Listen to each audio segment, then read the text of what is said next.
نحمده ونصلي ونسلم على رسوله الكريم أما بعد قال رسول الله صلى الله عليه وسلم من ادعى ما ليس له فليس منا وليتبوأ مقعده من النار أو كما قال النبي صلى الله عليه وسلم۔ محترم بزرگ اور عزیزو، اللہ رب العالمین کا بے حد کرم اور احسان ہے کہ اللہ رب العالمین نے ہم سب کو اپنے محبوب جناب محمد رسول اللہ صلی اللہ تعالی علیہ وسلم کی امت میں پیدا فرمایا۔ محترم بزرگ اور عزیزو، میں نے خطبے کے اندر آقا مدنی جناب محمد رسول اللہ صلی اللہ تعالی علیہ وسلم کی ایک مبارک حدیث پڑھی ہے، جس کے راوی حضرت ابو ذر رضی اللہ تعالی عنہ ہیں۔ فرماتے ہیں کہ رسول اکرم صلی اللہ تعالی علیہ وسلم کو یہ فرماتے ہوئے سنا۔ آپ فرماتے ہیں من ادعا ما لیس له فلیس منا وَلْيَتَبَوَّأْ مَقْعَدَهُ مِنَ النَّارِ، جو کسی ایسی چیز کا دعویٰ کرے جو اس کی نہ ہو وہ ہم سے نہیں، ایسے شخص کو اپنا ٹھکانہ جہنم میں ڈھونڈ لینا چاہیے۔ یہ آپ حضرات کے سامنے حدیث پڑھی گئی۔ اس حدیث پاک کے اندر رسول اکرم صلی اللہ تعالی علیہ وسلم نے حقوق العباد کے متعلق بیان فرمایا۔ محترم بزرگوں اور عزیزو، آج دنیا میں ظلم کا دورہ ہے۔ ہر شخص ایک دوسرے کا مال اور اسباب ہڑپ کرنے کے چکر میں ہے۔ وہ سوچتا ہے کہ دوسرے کا مال ہتھیا کر میں اپنی جائیداد میں اضافہ کر لوں گا، میری دکان ترقی کر جائے گی، میری کھیتی باڑی بڑھ جائے گی، میرے بود و باش اور رہن سہن میں تبدیلی آ جائے گی۔ حالانکہ وہ یہ نہیں سوچتا کہ دوسرے کا مال اپنے مال میں ملا کر، دوسرے کا کھیت اپنے کھیت میں شامل کر کے وہ اپنے آپ کو جہنم کی دہتی ہوئی آگ کا مستحق بنا رہا ہے۔ وہ سمجھتا ہے کہ دوسرے کا کھیت غصب کر کے اس نے اپنے کھیت کی مقدار میں اضافہ کر دیا، حالانکہ حقیقت میں اس نے اپنے کھیت کی مقدار نہیں بڑھائی بلکہ اپنے لیے جہنم کے انگاروں کی مقدار بڑھا لی۔ وہ باور کیے ہوئے ہے کہ دوسرے کے روپیے پیسے نہ دے کر اس نے اپنے آپ کو ظاہری نقصان سے بچا لیا ہے، حالانکہ اس کی اس حرکت کی وجہ سے ابدی دنیا کا نقصان اس کا مقدر بن چکا ہے۔ وہ سوچتا ہے کہ دوسروں پر ظلم و زیادتی کر کے میں اپنے جاہ و حشم اور اقتدار میں اضافہ کر رہا ہوں، اپنے معیار زندگی بلند سے بلند تر کر رہا ہوں، حالانکہ اس کے یہ افعال دوزخ کے شعلوں کا لباس پہنا رہے ہیں۔ آج کا یہ انسان کس قدر نادان ہے، جن چیزوں کو وہ اپنے فائدے کا سودا سمجھتا ہے وہ سراسر گھاٹے کا سودا ہے، مگر اسے سمجھ میں نہیں آتا۔ اسے دوسروں پر ظلم و زیادتی کرتے ہوئے لطف آتا ہے، مزہ آتا ہے۔ وہ دوسروں کا مال ہڑپ کر کے خوش ہوتا ہے، وہ دوسرے کی جائیداد غصب کر کے اپنی عقل مندی کی داد حاصل کرنا چاہتا ہے، اور بھول جاتا ہے کہ اس کی یہ حرکتیں کتنی خطرناک ہیں اور کتنا خوفناک ہے وہ راستہ جس پر وہ چل رہا ہے۔ میرے محترم عزیزو،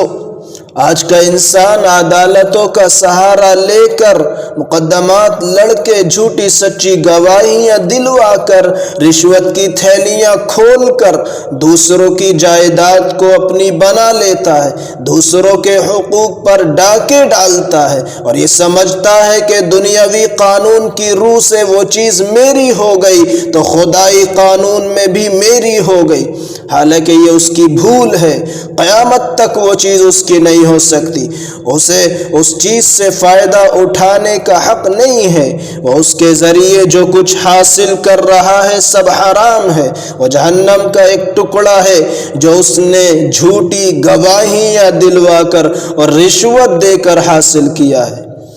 حضرت ام سلمہ رضی اللہ تعالی عنہا کی روایت ہے، وعن ام سلمة رضی اللہ تعالی عنہا ان رسول اللہ صلی اللہ علیہ وسلم قال انما انا بشر وانکم تختصمون الی ولعل بعضکم ان یکون الحن بحجته من بعض فاقضی له على نحو ما اسمع من فمن قضیت له بشیء من حق اخی فلا يأخذنه فإنما أقطع له قطعة من النار۔ یہ حدیث مسلم شریف کے اندر بھی ہے اور بخاری شریف کے اندر بھی ہے۔ حضرت ام سلمہ رضی اللہ تعالی عنہا کی روایت ہے، رسول اکرم صلی اللہ تعالی علیہ وسلم ارشاد فرماتے ہیں، انما انا بشر، کہ میں ایک انسان ہی ہوں، تم لوگ اپنے جھگڑے میرے پاس لے کر آتے ہو، وانکم تختصمون الی ولعل بعضکم ان یکون الحن بحجته من بعض، ہو سکتا ہے کہ تم میں کا کوئی دوسرے کے مقابلے میں اپنی بات کو زیادہ بنا سوار کر پیش کرنے کا ماہر ہو، فاقضی لہ علی نحو ما اسمع منہ، اور اسی وجہ سے میں اس کو سچا سمجھ کر اسی کے حق میں فیصلہ کر دوں، فمن قضیت لہ بشیء من حق اخی، پس اب سن لو جس کے لیے میں اس کے بھائی کے حق میں، جس کے لیے میں اس کے بھائی کے حق سے فیصلہ کر دوں تو وہ اسے ہرگز نہ لے، فلا یأخذن، اس کو ہرگز نہ لے، فإنما اقطع له قطعة من النار،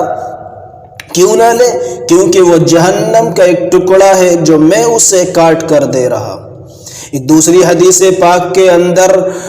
جس کو میں نے خطبے کے اندر پڑھا ہے، آقا مدنی جناب محمد رسول اللہ صلی اللہ علیہ وسلم فرماتے ہیں، جس کے راوی حضرت ابو ذر رضی اللہ تعالیٰ عنہ ہیں،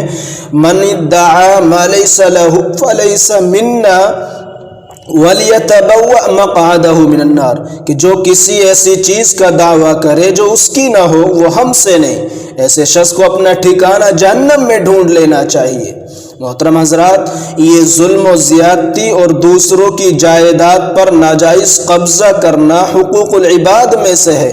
اور حقوق العباد حقوق اللہ سے بھی زیادہ خطرناک ہیں۔ اللہ تبارک و تعالی اپنا حق چاہے گا تو معاف کر دے گا، مگر بندوں کا حق بندے ہی معاف کریں تو کریں، اللہ تبارک و تعالی معاف نہیں کرے گا، بلکہ قیامت کے دن بڑے خطرناک طریقے سے وصول کیا جائے گا۔ حضرت ابو ہریرہ رضی اللہ تعالی عنہ کی روایت ہے، فرماتے ہیں کہ رسول اکرم صلی اللہ تعالی علیہ وسلم نے ارشاد فرمایا، جس شخص نے اپنے بھائی کی کوئی چیز ظلمن لے لی ہو یا اس سے تعرض کیا ہو تو چاہیے کہ وہ دنیا ہی میں معافی تلافی کرا لے، قبل اس کے کہ وہ دن آئے جس دن درہم و دینار نہیں ہوں گے، وہاں کوئی پیسہ اور جائیداد نہیں ہوگی، کوئی کھیتی باڑی نہیں ہوگی، باغات نہیں ہوں گے، سونا چاندی کے زیورات ہمارے پاس نہیں ہوں گے، اگر عمل صالح ہوگا، ہمارے پاس نیک اعمال ہوں گے تو اس سے اس کے ظلم کی مقدار لے لیا جائے گا، اور اگر نیکیاں نہ ہوں گی تو مظلوم کے گناہ ظالم کے اوپر ڈال دیے جائیں گے۔ میرے بھائیوں، بزرگوں اور عزیزوں، آج موقع ہے کہ ہم کو چاہیے کہ اس موقع کو غنیمت جانیں، ہم سے حقوق العباد میں جو کوتاہیاں ہوتی ہوں ان کی یہی معافی تلافی کرا لیں۔ ہم میں سے جس نے اپنے کسی دوسرے بھائی کی جائیداد، خواہ وہ معمولی ہی کیوں نہ ہو، معمولی کیوں نہ ہو، ظلمن لے لی ہو، وہ اسے واپس کر دے، اگر وہ بھائی زندہ نہ ہو تو اس کے ورثاء کو دے دے، اگر بالفرض وارث بھی نہ ہو تو اسے صدقہ کر دے، لیکن بہرحال اسے اپنے پاس نہ رکھے، اور اللہ تبارک و تعالی سے صدق دل سے، سچے دل کے ساتھ اپنی اس غلطی کی معافی مانگے۔ اللہ تبارک و تعالی غفور الرحیم ہے، امید ہے کہ معاف فرما دے گا۔ لیکن اگر آج ہم نے اس موقع کو غنیمت نہ جانا اور معافی تلافی نہ کی تو قیامت کے دن ہماری یہ ڈھیر ساری نمازیں، ہمارے یہ ڈھیر سارے روزے اور ہماری حج اور زکوٰۃ کام نہیں آئیں گے۔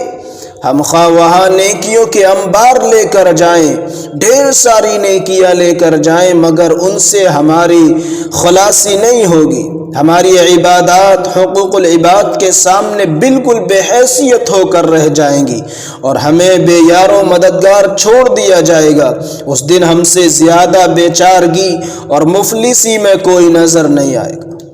حضرت ابو ہریرہ رضی اللہ تعالی عنہ سے مروی ہے کہ ایک دن رسول اکرم صلی اللہ تعالی علیہ وسلم نے صحابہ کرام رضوان اللہ علیہم اجمعین سے ارشاد فرمایا کہ اتدرونی من المفلس، کیا تم جانتے ہو کہ مفلس کون ہے؟ صحابہ کرام رضوان اللہ تعالی علیہم اجمعین نے عرض کیا، فینا یا رسول اللہ صلی اللہ علیہ وسلم من لا درہم ولا متاع، ہم تو مفلس اسی کو سمجھتے ہیں جس کے پاس مال و متاع نہ ہو، درہم و دینار نہ ہو۔ حضور اکرم صلی اللہ تعالی علیہ وسلم نے فرمایا ایسا نہیں ہے، فرمایا المفلس من امتی من یأتی یوم القیامت بصلاۃ وصیام وزکاۃ وَيَأْتِي قَدْ شَتَمَ هَذَا وَقَذَفَ هَذَا وَأَكَلَ مَالَ هَذَا وَسَفَكَ دَمَ هَذَا وَضَرَبَ هَذَا فَيُقْتَصُّ هَذَا مِنْ حَسَنَاتِهِ وَهَذَا مِنْ حَسَنَاتِهِ فَإِنْ فَنِيَتْ۔ فرمایا حضرت ابو ہریرہ رضی اللہ تعالیٰ عنہ فرماتے ہیں کہ آقا مدنی جناب محمد الرسول اللہ صلی اللہ علیہ وسلم نے فرمایا کہ میری امت کا مفلس وہ ہوگا جو قیامت کے دن بہت ساری نمازیں، روزے اور زکوٰۃ وغیرہ لے کر آئے گا، مگر حال یہ ہوگا کہ کسی کو گالی دی ہوگی، کسی پر الزام لگایا ہوگا، کسی کا مال کھایا ہوگا، کسی کا خون بہایا ہوگا، کسی کو مارا پیٹا ہوگا، لہٰذا وہ بٹھا دیا جائے گا اور ہر شخص اپنا بدلہ لینے آ جائے گا۔ اس کی نیکیاں اٹھا کر دے جانے لگیں گی، یہاں تک کہ نیکیاں سب ختم ہو جائیں گی، مگر جب نیکیاں ختم ہو جائیں گی تو دعوے دار پھر بھی باقی رہ جائیں گے، لہٰذا ان دعوے داروں کے گناہ اس پر لاد دیے جائیں گے، پھر جہنم میں پھینک دیا جائے گا۔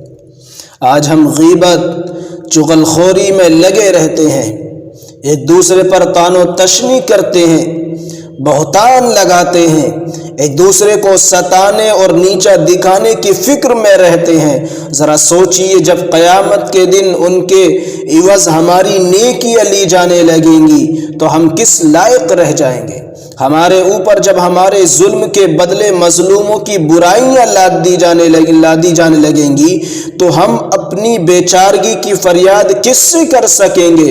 خدا بھی ہماری کوئی فریاد نہیں سنے گا، کیونکہ یہ سب اسی کے حکم سے ہوگا، اور خدا بھی حق والوں کو حق لینے سے نہیں روکے گا۔ ان اللہ لا یمنع ذا حق حقا۔ سچ بات تو یہ ہے کہ اگر وہاں بھی مظلوموں کو اپنا حق نہیں ملے گا تو کہاں ملے گا؟ دنیا میں ان کے ساتھ ناانصافی ہوتی ہے، ناسلوکی کی جاتی ہے، ان پر ظلم و زیادتی کی جاتی ہے، لیکن دنیا میں ان کو انصاف نہیں ملتا۔ تو اگر وہاں بھی انصاف نہیں ہوگا تو کہاں ہوگا؟ اس لیے حدیث شریف میں ہے کہ قیامت کے دن حقوق حقداروں تک ضرور پہنچائے جائیں گے، یہاں تک کہ بے سینگ والی بکری کے لیے سینگ والی بکری سے بدلہ لیا جائے گا، یعنی جانوروں تک میں مظلوموں کی دادرسی ہوگی اور حقداروں کو ظالموں سے حق دلایا جائے گا۔ پھر بھلا انسان اشرف المخلوقات ہو کر اور بڑی ذمہ داریوں کا اہل ہو کر اس قانون سے مستثنی کیسے ہو سکتا ہے؟ اس کی گرفت تو سب سے پہلے ہوگی۔ قال رسول اللہ صلی اللہ علیہ وسلم من اخذ شبرا من الارض ظلما فانه يطوقه يوم القيامة من 70 ارضين۔ آقا مدنی جناب محمد الرسول اللہ صلی اللہ تعالی علیہ وسلم نے ارشاد فرمایا، جس نے ایک بالشت زمین بھی ظلمن لے لی ہوگی وہ قیامت کے دن 7 زمینوں کا طوق پہنایا جائے گا۔ ہمیں ان وعیدوں سے ڈرنا چاہیے اور ظلم و زیادتی اور حقوق العباد میں کوتاہی کرنے سے باز آ جانا چاہیے، ورنہ ہماری ساری زندگی کے اعمال اکارت ہو جائیں گے، بیکار ہو جائیں گے۔ قیامت کے دن ان اعمال کا ہمیں کوئی فائدہ نہیں پہنچے گا۔ اس دن ہم افسوس سے ہاتھ ملیں گے، مگر اس دن کا ہاتھ ملنا کام نہیں آئے گا۔ اکبر الہ